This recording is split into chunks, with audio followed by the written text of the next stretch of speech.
ഈ രാജ്യത്ത് കലാപം ഉണ്ടാകുമ്പോൾ അല്ലെങ്കിൽ ഒരു പ്രദേശത്ത് 144 പ്രഖ്യാപിച്ചിട്ട് അവിടെ ബഹളം ഉണ്ടാകുമ്പോൾ ആളുകൾ വീണ്ടും തെരുവിലിറങ്ങിയാൽ നമ്മൾ ഒരുപാട് കണ്ടതാണ്. മണിപ്പൂർ കണ്ടതാണ്, ഒരുപാട് ആസാമിൽ നേരത്തെ കണ്ടതാണ്, ഒരുപാട് സ്ഥലങ്ങളിൽ നമ്മൾ കാണുന്നതാണ്. കലാപങ്ങൾ ലോകത്താകെ കാണുന്നതാണ്.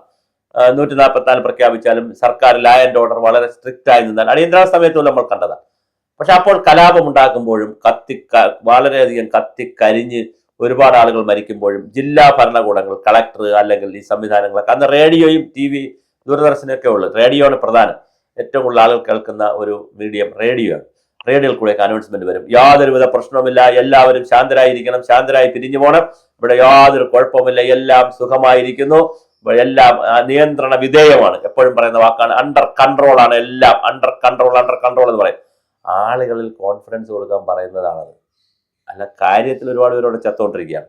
അതുപോലെ ഇന്നലെ നമ്മുടെ ക്യാപ്റ്റൻ കാരണഭൂതൻ ശ്രീ സാക്ഷാൽ പിണറായി വിജയൻ അവർ വന്നൊരു പത്രസമ്മേളനം നടത്തി. ആ പത്രസമ്മേളനത്തിൽ സഖാവെ CM പിന്നെ ശബരിമല വിഷയം ഈ തെരഞ്ഞെടുപ്പിനെ ബാധിച്ചോ? ബാധിച്ചിട്ടേ ഇല്ല. അപ്പൊ പത്തനംതിട്ട തോറ്റതോ? അത് ചുമ്മാ. അപ്പോൾ എന്നിട്ട് പകരം പറഞ്ഞു, ബാധിച്ചെങ്കിൽ പന്തളത്ത് BJP പിറകിലോട്ട് പോയില്ലേ? എന്റെ പ്രിയപ്പെട്ട വളരെ സ്നേഹമുള്ള ആദരവുള്ള ബഹുമാനമുള്ള വീണ്ടും പ്രിയപ്പെട്ട മുഖ്യമന്ത്രി പിണറായി വിജയൻ അവർകൾ, പോളിറ്റ് ബ്യൂറോ അംഗമായിട്ടുള്ള ഇന്ന് ജീവിച്ചിരിക്കുന്ന ഏറ്റവും സീനിയർ ആയിട്ടുള്ള പിണറായി വിജയൻ സാർ, അങ്ങ് മനസ്സിലാക്കണം, ഈ തെരഞ്ഞെടുപ്പിൽ BJPക്കല്ല ശബരിമല അയ്യപ്പന്റെ കോൾ അടിച്ചത്, UDFനാണ്. 2018 സ്ത്രീകളെ കയറ്റുന്നതുമായി ബന്ധപ്പെട്ട വിഷയത്തിൽ വലിയ തർക്കം നടന്നപ്പോൾ BJP ആണ് ഒരുപക്ഷെ ഏറ്റവും കൂടുതൽ തല്ല് മേടിച്ചത്. RSS സംഘപരിവാർ ആളുകളാണ് ഇപ്പോഴും കേസുകളിൽ കൂടുതൽ നിൽക്കുന്നത്. അറച്ചും പലപ്പോഴും അങ്ങോട്ട് വേണോ വേണ്ടേ എന്നൊക്കെ ചിന്തിച്ചും അവസാന ലാപ്പിലാണ് കോൺഗ്രസ് രംഗത്തിറങ്ങുന്നത്. അവരുടെ ഇടയിൽ വലിയ കൺഫ്യൂഷൻ ഉണ്ടായിരുന്നു, സ്ത്രീകളെ കയറ്റണോ വേണ്ടേ എന്നൊക്കെ വലിയ കൺഫ്യൂഷൻ ഉണ്ടായിരുന്നു. അവസാന ലാപ്പിലാണ് കോൺഗ്രസ് ഇറങ്ങിയത്. പക്ഷേ എന്നിട്ടും പാർലമെന്റ് തെരഞ്ഞെടുപ്പിൽ കോൺഗ്രസ് ആണ് ഗോൾ അടിച്ചത്, BJP അല്ല. താങ്കളുടെ ആ രാഷ്ട്രീയ വിശകലനം അമ്പേ പരാജയമാണ്. കോൺഗ്രസ് ആണ് ഗോൾ അടിച്ചത്. ഈ തെരഞ്ഞെടുപ്പിലും കോൺഗ്രസ് ആണ് ഗോൾ അടിച്ചത്. ഈ കോൺഗ്രസ് ഗോൾ അടിച്ചതിൽ വലിയ വിഷയമാണ് ശബരിമല. 1950 MN ഗോവിന്ദൻ നായരും, അന്ന് പാർട്ടി സെക്രട്ടറി ആയിരിക്കുന്ന MN ഗോവിന്ദൻ നായരും, മുഖ്യമന്ത്രി കാൻഡിഡേറ്റ് ഉൾപ്പെടെയുള്ള കാൻഡിഡേറ്റ്മാർ ഒരുപാട് പേരുണ്ട്, EMS അടക്കമുള്ള ആളുകൾ മത്സരിച്ചപ്പോൾ 57 പ്രകടന പത്രിക എന്ന് പറയുന്ന ചെറിയൊരു രേഖയുണ്ട്. അത് നിങ്ങളെടുത്ത് വായിക്കണം. ഒരുപക്ഷെ AKG സെന്ററിൽ കാണാൻ സാധ്യതയുണ്ട്. അത് വായിച്ചാൽ അതിൽ പറയുന്നുണ്ട്, ശബരിമല തീവെപ്പിന് ആധാരമായിട്ടുള്ള റിപ്പോർട്ട് ഞങ്ങൾ പുറത്തുവിടുകയും അതിന് നടപടികൾ സ്വീകരിക്കുകയും ചെയ്യും. MN ഗോവിന്ദൻ നായർ അന്ന് മന്നത്ത് പപ്പനാവൻ അടക്കമുള്ള ആളുകൾക്ക് വാക്ക് കൊടുത്തു. R ശങ്കർ കോൺഗ്രസിലാണ്, അദ്ദേഹം SNDPയുടെ നേതാവാണ്. മന്നത്ത് പപ്പനാവൻ NSSന്റെ നേതാവാണ്. അന്ന് വാക്ക് കൊടുത്തിരുന്നു 50കളിൽ 57. എന്നിട്ട് അധികാരത്തിൽ വന്നപ്പോൾ ഒന്നും ചെയ്തില്ല എന്നുള്ളത് പോട്ടെ, ഒരു റിപ്പോർട്ട് മാത്രം വെച്ചു. അന്നും വഞ്ചിക്കപ്പെട്ടു ഹിന്ദുക്കൾ, അത് വേറെ കഥ. അന്നും ഇത് ചെയ്തിരുന്നു. ഇന്നും നിങ്ങൾ 2025 ഈ കഥ മൊത്തം അറിയാമെന്നുള്ളത് ഒരുപക്ഷെ പിണറായി വിജയന് മാത്രമായിരിക്കും, ബാക്കി എല്ലാവർക്കും അറിയണമെന്നില്ല. നിങ്ങൾ 57ലും ഈ പറയും പോലെ രാഷ്ട്രീയ രംഗത്ത് സജീവമാണല്ലോ.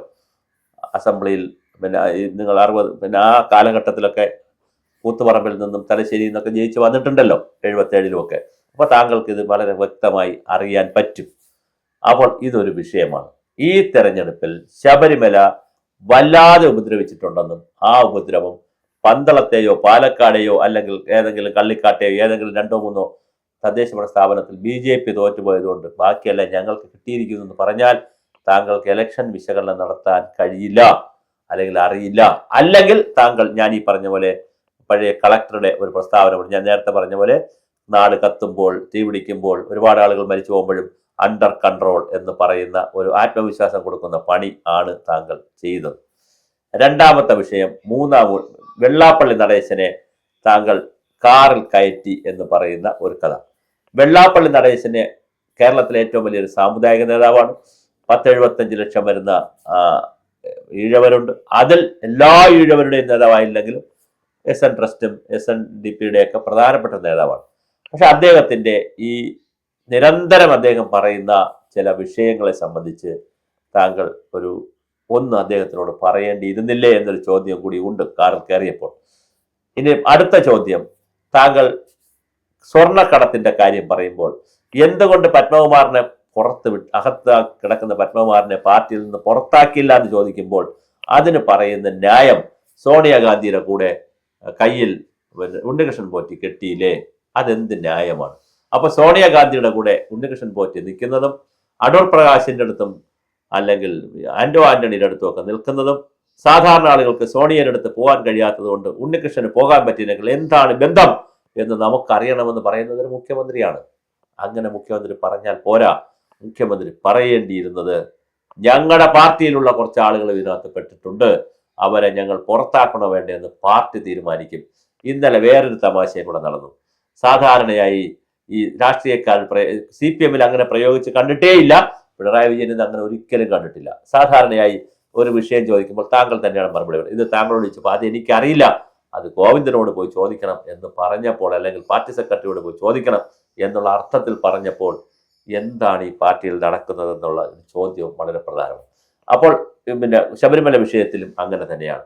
പിന്നെ ക്ഷേമ പ്രവർത്തനങ്ങൾ കൊടുത്തിട്ട് അതൊന്നും വേശിയില്ലല്ലോ എന്നുള്ള ചോദ്യത്തിന് അതുകൊണ്ടല്ലേ ഞങ്ങൾ ഇത്രയും വോട്ട് പിടിച്ചത് എന്നുള്ള നിലയിലേക്കൊക്കെ പറയുന്നു. എന്തായാലും കാര്യകാരണ സഹിതം രാഷ്ട്രീയ വിശകലനം നടത്തുന്നതിൽ അല്ലെങ്കിൽ സത്യമായി അംഗീകരിക്കുന്നതിൽ ഒരു കാലത്തും കമ്മ്യൂണിസ്റ്റ് പാർട്ടി സമ്മതിച്ചിട്ടില്ല. എത്ര തോറ്റാലും 4 കാലിൽ കിടന്നിട്ട് ജയിച്ചെന്ന കഥകൾ ഇങ്ങനെ കണക്കുകളുടെ അമ്മാനമാടി, കണക്കുകൾ കൊണ്ട് കള്ളക്കണക്കുകളും കണക്കുകൾ കൊണ്ടുള്ള അമ്മാനമാട്ടെല്ലാം വരും.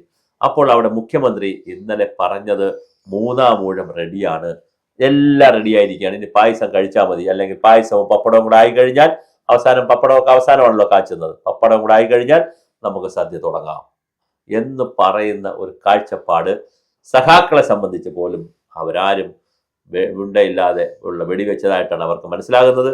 അവർ ആരും വെള്ളം തൊടാതെ അത് വിഴുങ്ങിയിട്ടില്ല.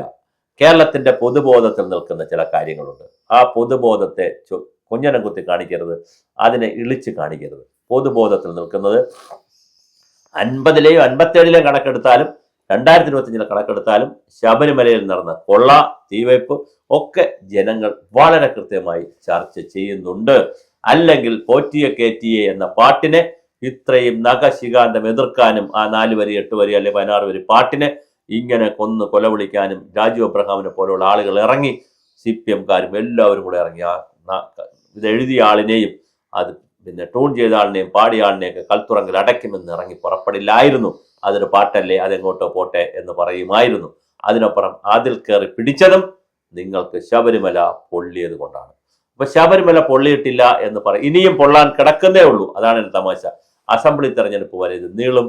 അസംബ്ലി തെരഞ്ഞെടുപ്പ് വരെ ഈ ചർച്ച. കാരണം ഇപ്പോൾ ഓരോ ദിവസം തോറും തിണ്ടുകൽ മണിയും കൃഷ്ണനും ഇങ്ങനെ ഓരോ ആളുകൾ ഒരുപാട് മണിയൊക്കെ പുറത്ത് വന്നുകൊണ്ടിരിക്കുന്നത്. അപ്പൊ സ്വാഭാവികമായിട്ടും SITയും കാര്യങ്ങൾ ചൂടാക്കും, കോടതിയും ഇടപെടും, CBI വരാൻ സാധ്യതയുണ്ടോ, ഒരുപാട് സാധ്യതകൾ വരുന്നു. ഇതെല്ലാം വരുമ്പോഴും ഖേലൻ കുലുങ്ങിയാലും പാലം കുലുങ്ങില്ല എന്നുള്ള നിലയിൽ ഇരിക്കുന്നത് അഗ്നിപർവ്വതത്തിന്റെ മുകളിൽ ഇരുന്നു കൊണ്ട് വീണ വായിക്കുന്ന കാര്യം മനസ്സിലാകും നമുക്ക്.